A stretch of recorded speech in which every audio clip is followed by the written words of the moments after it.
그러니까 지금 우리 역사를 과거를 돌이켜 보면은 한 정부에서는 부동산 그 정상화 대책, 그 다음 정부는 다시 억제, 이게 계속 반복되는 게 아닌가. 그러면서 시장이 점점 그 왜곡되는 게 아닌가 싶은 생각이 들거든요. 시장은 우리보다 똑똑해요.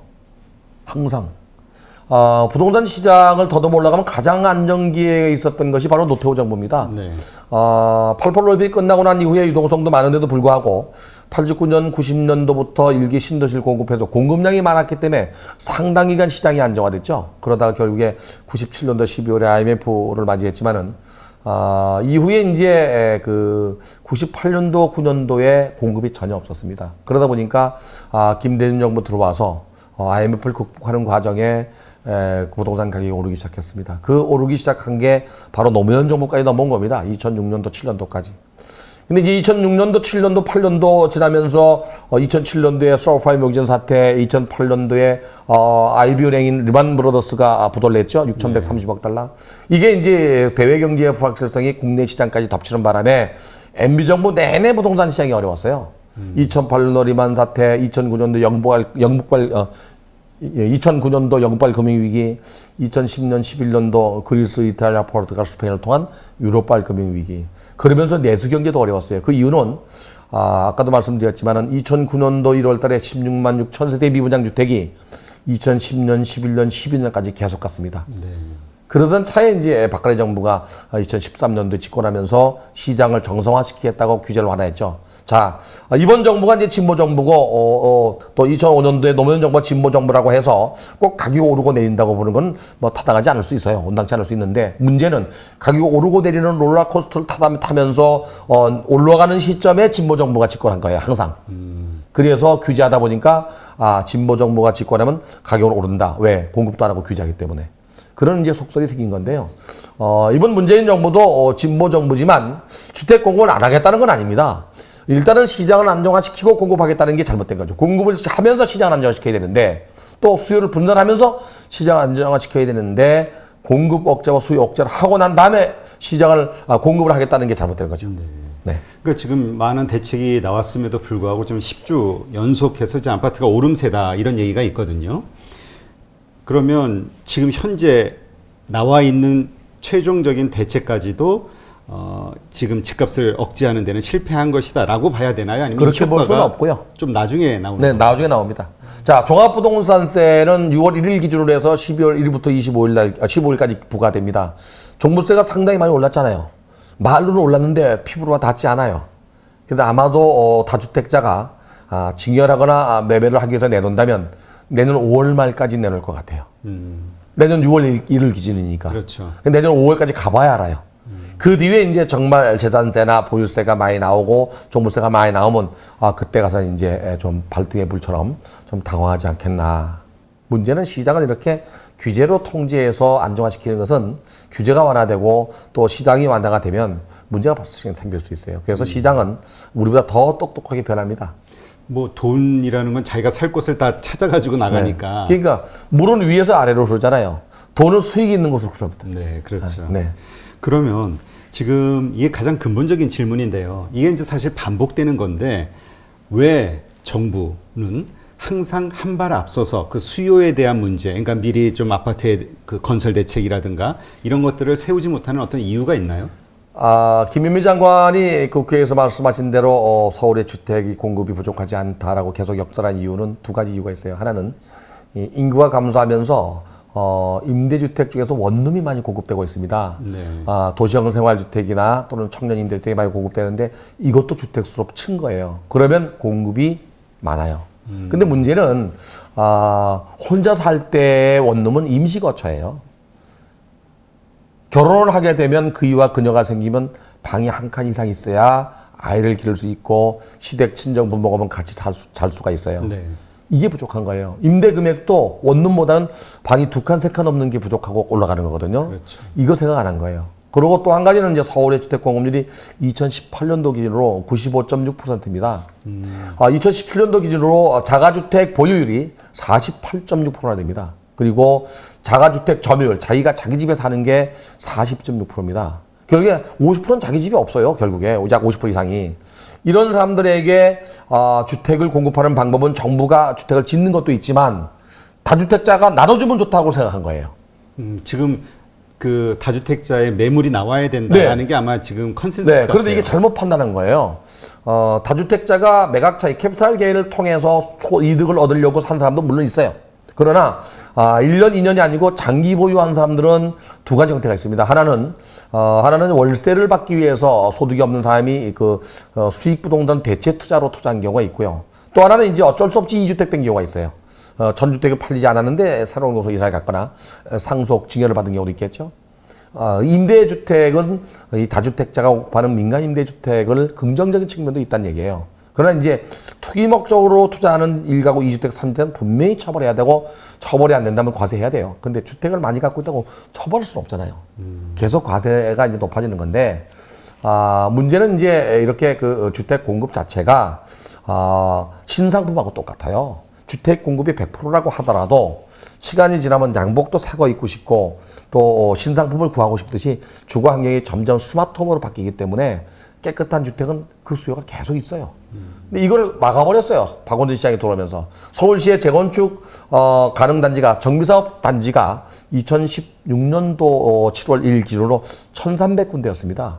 지금 뭐 거의 반토막 났죠. 700군데 정도가 지금 사업을 유지하고 있고요. 실제 사업을 가는 건 370군데가 가고 있습니다. 그러니까 서울에는 도시 토지가 부족하니까 결국에는 재건축 재개발을 통해서 공급해야 되는데 이게 안 되는 거예요.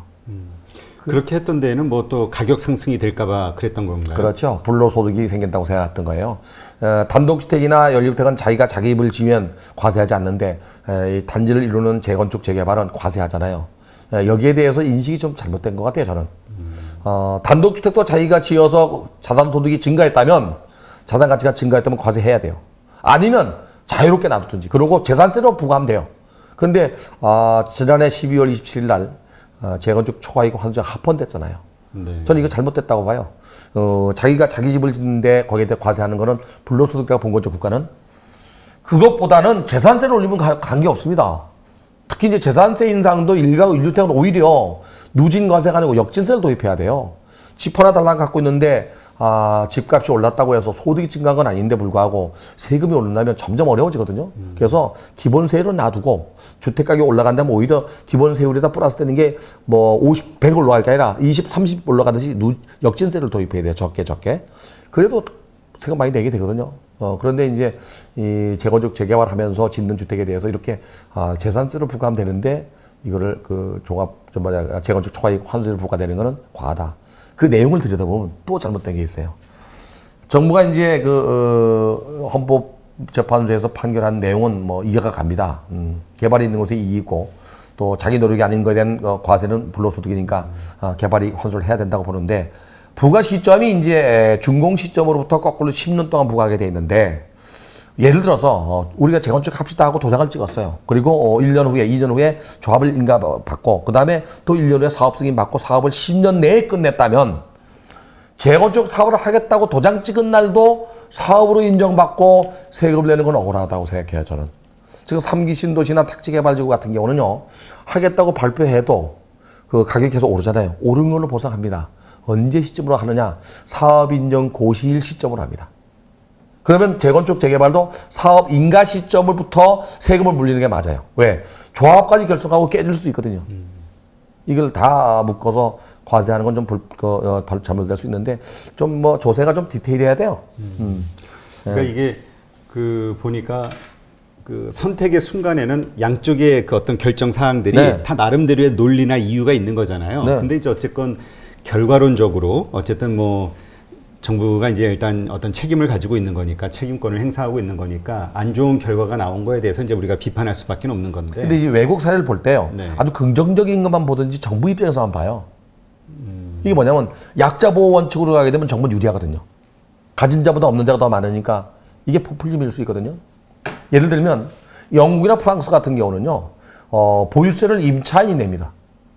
아, 그래요? 네.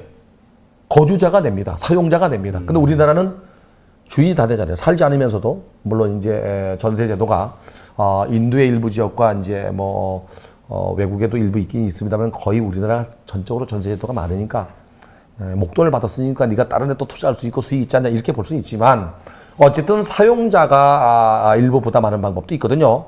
근데 우리는 아직까지는 약자 보호에 임차인이 전적으로 보호를 받는 제도로 가거든요. 상당히 좋죠. 뭐 이 시청자분들도 가끔 제 그 댓글에다가 집이 한 10채 되는 장 묻더라고요. 참고로 저는 현재는 무주택자입니다. 예전에 집이 있었는데 네. 저도 전세 사는데 저도 뭐 저한테 보호해주면 좋죠. 그러나 시장 경제는 논리적으로 가야 돼요. 양자를 다 저울질해서 공평과세 원칙처럼 공평하게 임대인과 임차인이 보호를 받아야 되는데 이게 한쪽으로 과쏠리게 되면 문제가 발생해요. 그래서 정부는 시행하면서 이걸 좀 더 해야 돼요.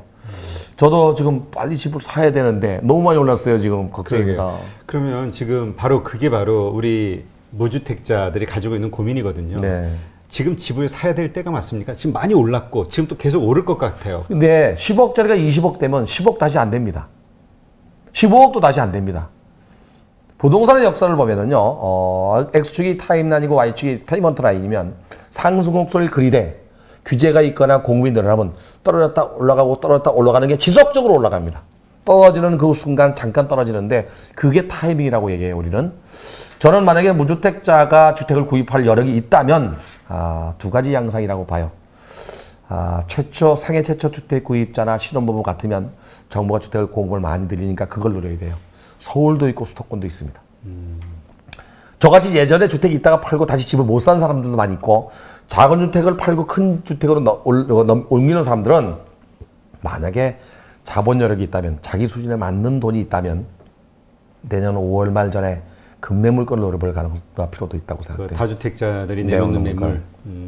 초기에는 가격을 안 내릴 겁니다. 근데 막달 효과라고 아마 5월 말 전에 4월, 5월, 3, 4, 5월 때는 좀 떨어지는 물건이 있지 않나. 그렇지 않다면 결국엔 중장기적으로 가야 돼요. 집은 집이잖아요. 그렇죠. 네. 근데 이 모든 문제가 그렇게 얘기하시는 분도 있더라고요.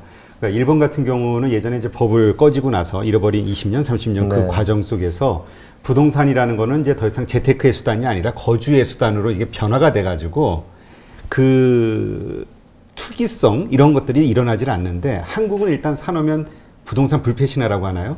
무조건 오를 것이다. 그리고 상승차가 그 실제로 이루어지고 있으니까 이것에 대한 가수요들 혹은 기대 심리가 계속 반복되는 거 아니냐. 근본적으로 이게 한번 쿡 꺼지는 과정이 필요한 거 아니냐. 일본처럼 버블이 꺼지는 이런 얘기 하시는 분도 있거든요. 그럴 일 없습니다. 자, 이 일본의 부동산 버블은 85년도 미일 프라자 협약에 의해서 시작이 됐고요. 90년, 91년도에 부동산 버블이 꺼졌을 때 상업용 부동산은 391%나 올랐습니다. 주거용 부동산은 261% 올랐기 때문에 주거용 부동산 때문에 버블이 꺼진 건 아니었어요. 그리고 주택 문화가 일본과 우리는 전혀 다릅니다. 일본은 단독주택 문화고 우리는 공동주택 문화입니다. 또 일본 사람들이 잃어버린 20년, 10년이 20년 됐지만 일본 사람들은 인구가 1억 2,600만이 되고 땅이 남북 한에 1.98배 큽니다. 우리나라보다. 땅도 많고 하기 때문에 전혀 다른 양상인데요. 우리나라 사람들이 주택에 대한 집착이 강한 건 두 가지가 있어요. 하나는 이 안전자산이면서 캐피탈 게인, 매각 차익이나 소득이 높다고 인식하고 있고요. 그건 또 사실이었어요, 지금까지. 두 번째는 이제 그 강남에 살거나 비싼 집에 살면 부자로 인식되고 신분 가치로 인식됐어요. 이게 무너져야 됩니다. 그래야 주택 가격이 내려갈 텐데 아직 내려갈 때는 아니라고 생각되고요. 또 전체 인구 5,200만 중에 수도권에 약 한 51%가 살기 때문에 도시 인구 집중화가 주택 가격을 급락시키지 않는데 반면 인구가 점점 감소하고 있습니다. 작년에 0.92명 태어났죠. 지금 빈집이 약 140만 가구가 넘었습니다. 일본은 지금 금년도에 1,000만 가구입니다. 아마도 제가 볼 때는 10년, 15년, 20년 후에 우리도 중소도시에는 집이 남아 돌 겁니다. 대도시로 몰릴 가능성이 높고요. 또 하나 대도시에서도 통행이 또 출퇴근이 어려운 지역은 빈집이 나타날 가능성이 있어요. 일본의 다마 신도시나 오게 신도시가 그렇듯이 우리 같은 경우는 뭐 어디라고 꼭 집어서 말씀드릴 수 없지만 GTX나 KTX로 통행은 통근은 원활하게 잘 다닐 수 있지만 요금이 올라가면 맞벌이 시대이기 때문에 월세가 100만 원 정도라면 다시 반전세로 서울로 리턴할 가능성이 높습니다. 그렇게 되면 수도권의 신도시가 공실이 늘어날 가능성이 높아요. 인구는 감소하고 주택은 증가하고 거기다가 교통요금까지 비싸다면 그럴 가능성이 있어요. 일본이 그래서 다마 신도시를 비롯한 신도시가 죽어가고 있습니다. 네. 또 5년, 10년, 20년 지나면 그 주택들은 중고 아파트가 되기 때문에 들어올 가능성이 있고요. 역규성이라고 그러죠. 제가 볼 때는 서울은 급락할 가능성은 없는데요. 수도권 지역은 그럴 가능성도 있다는 얘기를 하고 싶어요. 네. 그렇다면 구태여, 근데 사실 수도권 지역도 거의 서울이나 마찬가지라고 생각들을 하잖아요. 지금 단계에서. 일본이 70년도에 신도시를 만들 당시에 고속철도를 타고 20분, 25분 거리에 도쿄를 들어왔습니다. 근데 그 당시엔 요금이 낮았어요. 근데 이 요금이 2배, 3배 올라가기 시작한 겁니다. 지금 우리도 GTX, KTX가, 특히 GTX가 민간 투자로 개발하고 있습니다. 재정 투자가 아니고. 그러면 초기에는 요금이 낮겠지만 점점점 가격을 올려서 만약에 통행료가 일일 10,000원만 넘으면 맞벌이 부부는 2만 원입니다. 그럼 한 달에 60만 원입니다. 이게 좀 더 올라가서 100만 원꼴 되면 차라리 서울에 와서 월세 100만 원 더 주고 사는 게 나아요. 기회비용을 잃어버리지 않잖아요. 그렇죠. 그런 문제가 있고요. 또 하나 일본이 또 이 신도시가 망가졌던 두 번째 이유는 5층 건물인데 대부분 승강기가 없습니다. 나이가 들면서 걸어다니기 힘들었어요. 그 또 세 번째는 문화 공간을 잘 만들었는데도 불구하고 사람이 빠져나가다 보니까 장사가 안 되기 시작했어요. 네. 역시 그 쇠퇴 도시로 바뀌어서 다시 들어오면서 지금은 신도시에 아주 젊은 부부, 낮은 계층의 젊은 부부와 소득이 없는 고령자만 많이 살게 됐습니다. 비근한 예로 이런 경우가 있습니다. 도쿄 중심가에서 남쪽으로 가면 요코하마나 시즈오카현이 있습니다. 여기는 도쿄에서 1시간 반 거리인데도 불구하고 부모가 주택을 좀 안 가져요. 받는 순간 상속세를 내야 되고 또는 증여세 내니까 거기서 세금이 비싸요. 보유세도 비싸고 일본은 취득세가 우리보다 높아요. 그러다 보니까 이 주택을 국가에 반납합니다. 그러다 보니까 인구는 점점 감소하고 빈집이 늘어나니까 시즈오카현에서는 도쿄에 사는 사람이 시즈오카현에 와서 살게 되면 우리나라 돈으로 5억까지는 무상으로 줍니다. 돌려받지 않습니다. 그래요? 단지 집을 수리하는데 5억이 들어간다면 반은 본인이 되고 반은 지방정부가 줍니다. 조건이 있어요. 10년간 인사가 반대입니다. 인구 감소 대책으로 정부가 이렇게 대책을 내세우고 있어요. 우리도 서울 수도권의 외곽 지역의 인구가 점점 감소하면 그럴 가능성이 높아요. 그래서 급락하진 않겠지만 지방의 중소도시는 또 수도권의 중소도시는 적어도 15년, 20년 후에 인구가 감소한다면 위험해질 수도 있습니다. 네. 그러니까 지금 집을 사시려고 하는 분들은 그런 것까지도 감안해서 그렇죠. 왜냐하면 집을 우리가 재산 현실화한다는 건 사실 상당한 시간이 지난 후의 이야기잖아요. 그렇기 때문에 많은 고민을 좀 해봐야 되겠네요. 네. 그래서 저는 이걸 보는 시청자분들께 드리고 싶은 말씀은 집은 집입니다. 그러나 이제 자산 증식의 수단으로 이용하는 건 당분간일 거라고 생각해요. 이 부동산 가격이 높은 이유는 저금리의 수익성이 높기 때문에 그래요. 그러나 분명하게 안전자산은 아닙니다.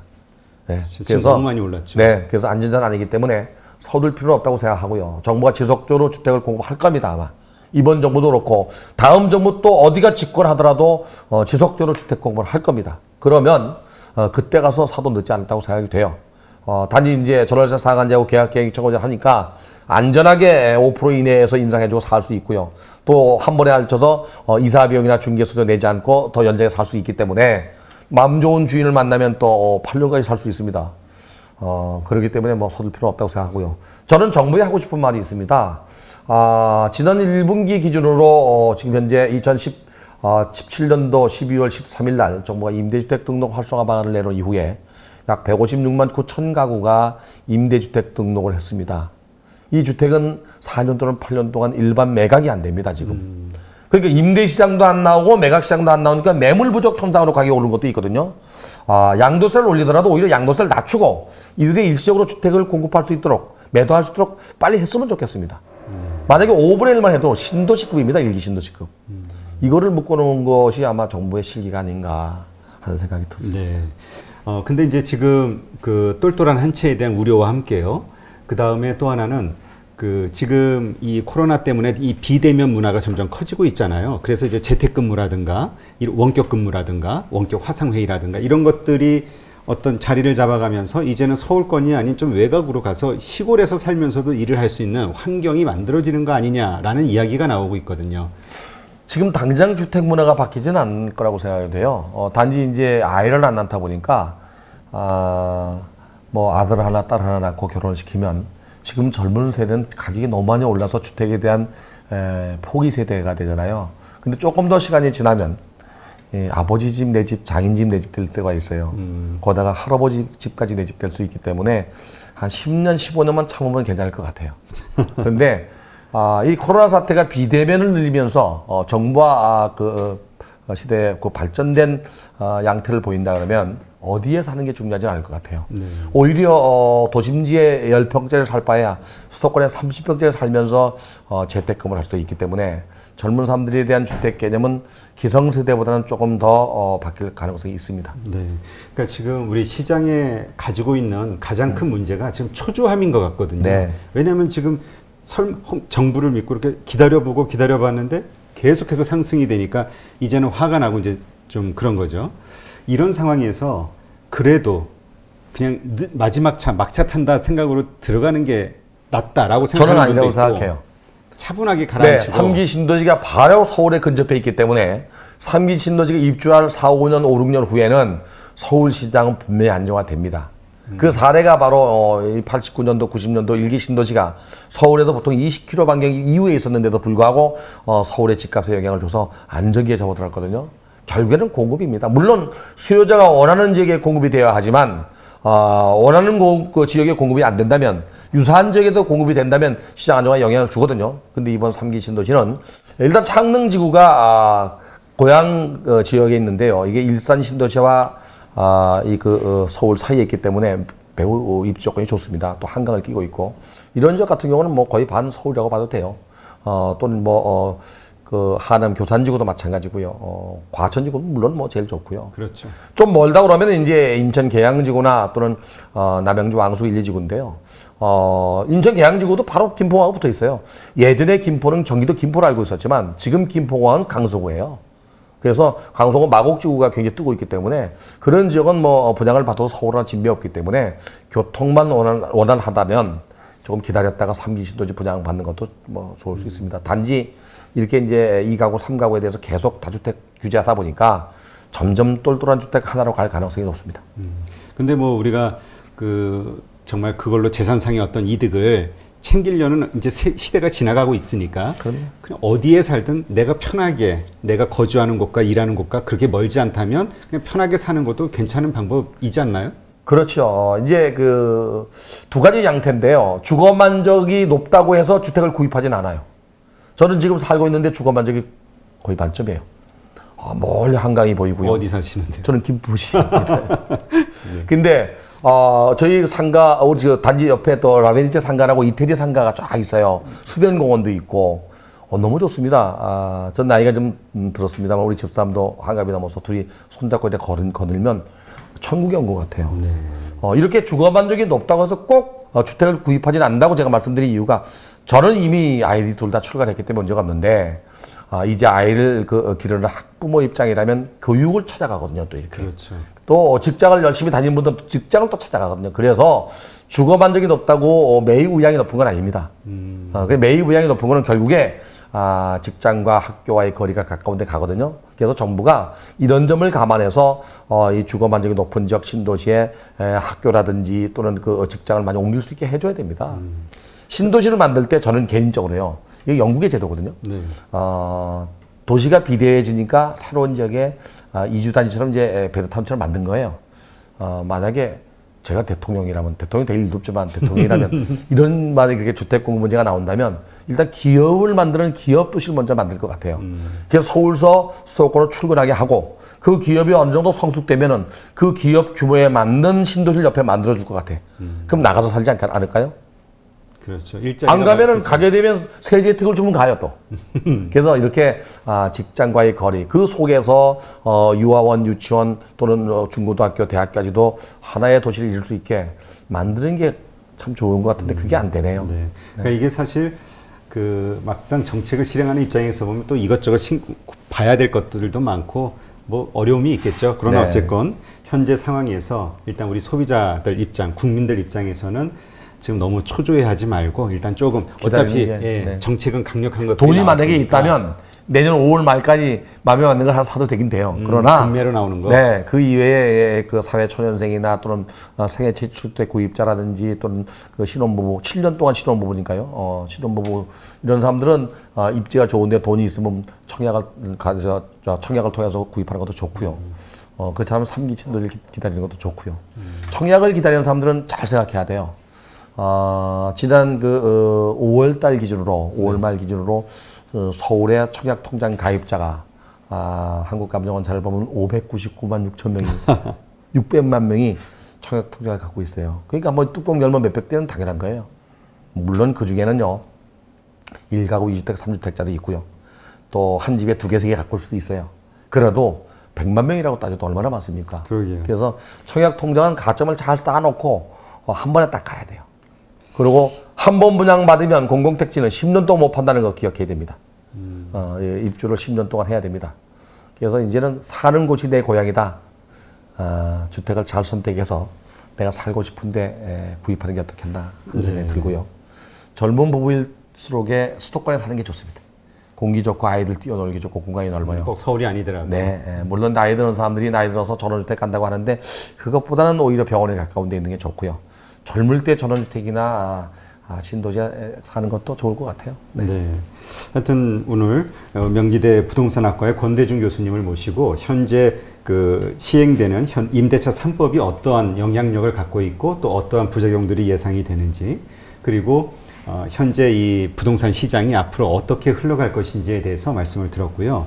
어쨌건 우리가 현재 조금 초조하게 생각하시는 분들은 마음을 좀 편안하게 가지시고 좀 넉넉한 마음 상태에서 원래 이게 쫓기는 결정은 항상 제가 이런 얘기를 하면은요, 네. 돌아서 그래도 가격은 올 텐데 꼭 갈릴레오의 지동선처럼 부동산 가격은 계속 움직이기 때문에 아무리 전문가 얘기해도 지금이 가장 싼 시기라고 생각하는 사람도 있어요.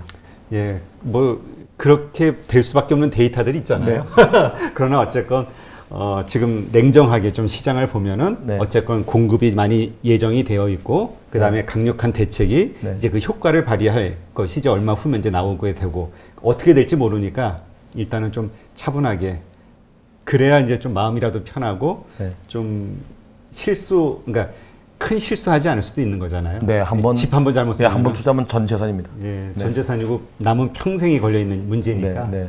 하여튼 여러 가지 의견들을 참고하셔서 현명한 결정이 어떤 것인지 많은 생각들을 해보시는 차분하게 그런 기회가 되는 시간이 되셨으면 좋겠습니다. 네, 오늘 이렇게 나와주셔서 감사합니다. 감사합니다.